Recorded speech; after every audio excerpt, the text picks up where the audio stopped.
अस्सलाम वालेकुम। उम्मीद करती हूँ आप सब खैरियत से होंगे, बहुत अच्छे होंगे, बहुत फिट होंगे एंड अपनी ज़िंदगी में कुछ ना कुछ तो ऐसा कर ही रहे होंगे जिससे फैमिली का नाम हो जाए। एक second, first of all okay, पता नहीं क्या है।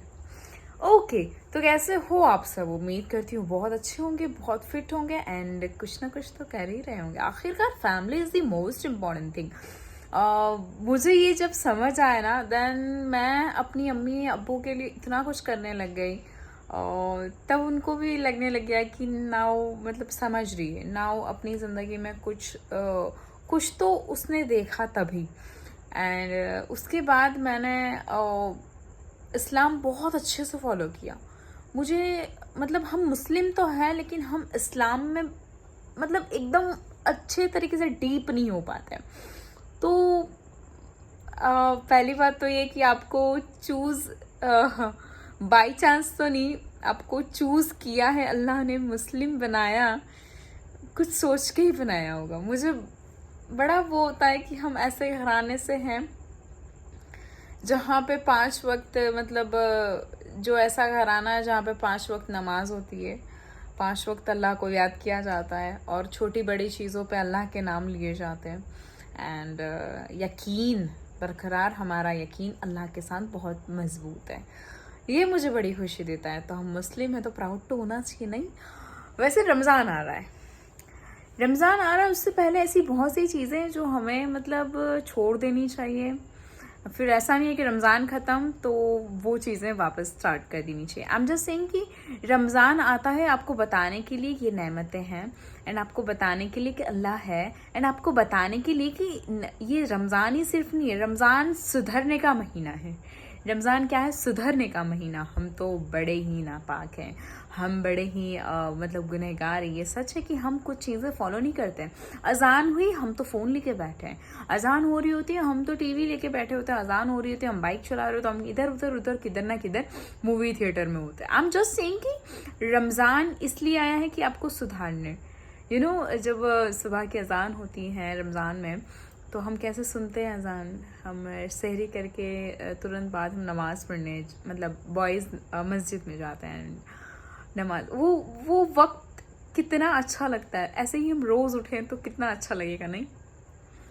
मैं सच्ची में बताऊँ, सुबह की अजान कभी गौर से सुनना, बहुत अच्छे से अल्लाह बुलाते हैं, आओ कामयाबी की तरफ, है ना? जाना चाहिए ना? देखो एक बात बताऊँ, आज मैं आपको ये वीडियो है ना सिर्फ आपको मोटिवेशन देने वाली हूँ, नथिंग मच। मैं इसलिए ये वीडियो बना रही हूँ ताकि लोग समझे, ताकि बस पता चले कि अल्लाह बहुत बड़ा मालिक है। अल्लाह बहुत बड़ा मालिक है, तुमने सोचा भी नहीं होगा उससे कहीं ज़्यादा बड़ा। जब अम्मी को पता चल जाए कि मेरे बच्चों को ये चीज़ की ज़रूरत है तो फट से दे देते हैं। तो वो तो रब है, वो तो आपका रब है। अगर उसे पता चल जाए कि मेरे बंदे को ये चीज़ की ज़रूरत है, अगर वो बंदा नमाज़ पढ़ के सिर्फ इतना कहता है, या मेरे मालिक, मेरे मौला, ये मैं मुसीबत में हूँ, ये हल कर दे, मुझे ये चीज़ की बहुत ज़रूरत है, फिर देखो क्या होता है। 2 रकात शुक्राना पढ़ लो, फिर देखो क्या होता है। आई एम जस्ट सेइंग कि बिलीव इन अल्लाह। प्लानर किसका है? प्लान किसने किया है? आपकी ज़िंदगी का प्लानर कौन है? अल्लाह। ये दुनिया का प्लानर कौन है? अल्लाह। प्लान किसने किया है? अल्लाह ने। आपकी ज़िंदगी कब क्या होगी किसने किया है? प्लान अल्लाह ने। फिर हम होते कौन हैं अपनी ज़िंदगी प्लान करने वाले? No one. हम कौन हैं? हम अल्लाह के बंदे हैं। हमें दुनिया में क्यों भेजा गया है? अल्लाह की इबादत करने। तो वाई वी आर मतलब सीरियसली हम क्यों ऐसी चीज़ों में फंस जा रहे हैं? एक दिन की 5 वक्त की नमाज पढ़ के देखना, मैं गारंटी देती हूँ रात को इतनी अच्छी नींद आएगी ना, आपको ऐसा या अल्लाह आज तो मैंने 5 वक्त की नमाज पढ़ी। बहुत सुकून मिलता है, बहुत सुकून से नींद आती है। मैं जस्ट आपको ये बताने की कोशिश कर रही हूँ कि जिसको बिलीव होता है ना अल्लाह पे एकदम, वो कभी भी नहीं हारते। हम अल्लाह की तरफ से आए हैं और वहीं जाना है। एक दिन मर जाना है, सब कुछ दुनिया में रह जाएगा। ये लड़ाई, ये झगड़े, ये कीना, ये जो भी दिल में एक दूसरों के लिए नफरत है, ये सब यहीं रह जाता है। साथ क्या आता है? बस आमाल। साथ क्या जाएगा? आपके अच्छे काम साथ जाएंगे। Nothing much. तो क्यों ना हम एक नई शुरुआत करें, क्यों ना हम अपने आप को ये बताएं, क्यों ना हम लोगों में ये बात डालें कि भाई अगर अब देखो हम तो 4 लोग बैठते हैं ना, उसमें से एक उठ जाता है ना, तो वो 3 लोग वो लड़की की बात करने लग जाते हैं कि इसने तो ऐसा किया था, इसके साथ तो ऐसा हुआ था, इसने तो ऐसा किया था। हम मुसलमान एक दूसरों की बुराइयां और एक दूसरों की खामियां और एक दूसरों की बुराई करने, और ये क्या बोलते हैं कि मतलब बुराई और किसी के मतलब बुरी बुरी बातें करने में से ऊंचे नहीं आ रहे, हम तो लोगों के गुनाह धो रहे हैं। ये बात याद रखें कि आप अगर दूसरों की गलत बातें सुनने से सामने वाले को बताओगे कि मत उसकी बात मत करो, वैसा बिल्कुल नहीं है, तो अल्लाह आपके ऐप छुपाएंगे। तो अगर कहीं भी ऐसी बात हो रही हो, कहीं भी ऐसा मामला होता है कि जहाँ पे किसी एक इंसान के लिए कुछ गलत बोला जा रहा हो, तो प्लीज स्टैंड लो और ये बताओ कि नहीं ये गलत है, हमें किसी की बात नहीं करनी चाहिए। कल को क़यामत के दिन सबसे ज्यादा उन्हीं लोगों को मतलब जहन्नुम में डाला जाएगा कि जो लोगों की बुराई करते थे। आई एम जस्ट सेइंग कि किसी की बात ही मत करो, है ना। लाइफ बहुत खूबसूरत है, अल्लाह है ना, अल्लाह ने आपको बहुत अच्छी जिंदगी दी है, इबादत करो, इतना सुकून मिलता है।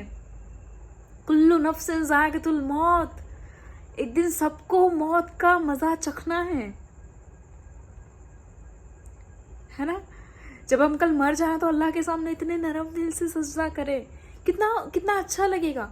पर हम ऐसे दुनिया में अकड़ के चलेंगे तो वहां पे अकड़ के ही रह जाएंगे। ये घमंड, ये जो भी है, पैसा वैसा सब कुछ दुनिया में रह जाएगा। एक बात याद रखना, अल्लाह से मोहब्बत करोगे ना, मतलब दुनिया से, मतलब आपने तो दुनिया से मतलब वो क्या बोलते रिजाइन दे दिया है। जिसने अल्लाह से मोहब्बत कर ली उसने दुनिया को रिजाइन दे दिया है, ये बात है। मैं जस्ट यही कहना चाह रही हूँ कि रमज़ान आ रहा है, रमज़ान आ रहा है। इतने टाइम से मैं बहुत सी बातें आपको बोलने की कोशिश कर रही हूँ, रमज़ान आ रहा है, रमज़ान आ रहा है। क्यों? क्योंकि हमें रमज़ान की तैयारी करनी चाहिए। हमें ये बताना चाहिए अपने आप को कि तुम्हारा रब बड़े असबाब बनाने वाला है, छोटे बड़े काम वहीं से होते हैं। दुनिया की कोई भी चीज़ इम्पॉसिबल नहीं है। हमने तो ये तय कर लिया ये चीज़ इम्पॉसिबल है, ये नहीं होगा। कभी 2 रकात नमाज पढ़ के जाना, वो चीज़ हो जाएगी। बात क्या है? यकीन। बात क्या है? अल्लाह की, मतलब अल्लाह की बनाई चीज़ों पर तुम्हें यकीन होना चाहिए। दुनिया में कोई भी चीज़ अल्लाह के बगैर की नहीं है, तो आपको यकीन होना चाहिए। आई एम जस्ट सेइंग कि बस यकीन रखो, नीयत साफ होनी चाहिए। नीयत is the most important role in human. इंसान के अंदर नीयत बहुत अच्छा रोल अदा करती है। किसी को घर बैठे 2 नफिल नमाज का भी बहुत बड़ा मतलब अजर मिल जाता है, और किसी को उम्रे का वो भी नहीं मिल पाता है, उम्रे का सवाब भी नहीं मिल पाता है कि उसने उम्रा कंप्लीट किया। बात क्या है? नीयत की। आई एम जस्ट सेइंग कि नीयत अच्छी होनी चाहिए। सो कोशिश करें कि हमसे कोई गलती ना हो, और अगर गलतियां हो भी जाती है ना तो अल्लाह से माफ़ी मांगे। लोगों से माफ़ी तो मांगनी चाहिए, बट अगर किसी से माफ़ी नहीं भी मांगी जा रही है तो अल्लाह से मांगिए। प्लानर अल्लाह है, आपकी ज़िंदगी के प्लानर अल्लाह है। ये दुनिया के लोग कुछ नहीं है। दुनिया का हर कुछ दुनिया में रह जाएगा। आखिरत बनाओ। आखिरत जिसने बना ली ना, वो कल को जन्नत में मतलब दिखेंगे, है ना। जन्नत बनानी है ना तो बस कुछ चीज़ों को फॉलो कर लीजिए। मैं रमज़ान के लिए बहुत कुछ प्लान कर रही हूँ, बस अल्लाह वक्त से मतलब मुझे वो चीज़ें डालने की तौफीक दे यूट्यूब पर कि मैं वो डाल पाऊँ, एंड आप सब रमज़ान में कुछ ना कुछ सीख पाओ। मैं हर बार ये चाहती हूँ कि कुरान की कुछ आयतें आपके साथ तर्जुमे के साथ शेयर करूँ, ताकि आप लोग समझ पाए, ताकि आप लोगों को पता चले कि हमारी ज़िंदगी की सारी कहानी कुरान में है ना। चलिए, तो शुक्रिया। आपसे बस यही कहना था कि रमज़ान आ रहा है, बी एक्टिव। जैसे हम हमारे एग्ज़ाम्स के लिए एक्टिव रहते हैं कि एग्ज़ाम आ रहा है, पढ़ना स्टार्ट कर दो, वैसे ही रमज़ान आ रहा है, कुरान पढ़ना स्टार्ट कर दो, ज़िंदगी बनाना स्टार्ट कर दो। अगर अभी नहीं किया तो फिर कल को देर हो गई तो मर जाओगे, और इंतकाल हो गया उसके बाद अल्लाह को ये मत बताना देर हो गई। एग्ज़ाम के रिज़ल्ट में तो हम ये बताते कि मैं पढ़ नहीं पाया था, मैं सो गया था, मैं बीमार था। लेकिन अल्लाह को तुम नहीं बता पाओगे कि मैं कल से नमाज पढ़ने वाला था, मैं कल पढ़ूंगा, ये अल्लाह को नहीं बता पाओगे। उम्मीद करती हूँ आपको ये वीडियो पसंद आया होगा, एंड पसंद आया हो तो लाइक करना बिल्कुल भी मत भूलिएगा, एंड सब्सक्राइब कर लीजिएगा ताकि आने वाली वीडियोस आप तक ज़रूर पहुँचे, एंड बेल आइकन को भी क्लिक कर दीजिएगा। Thank you so much.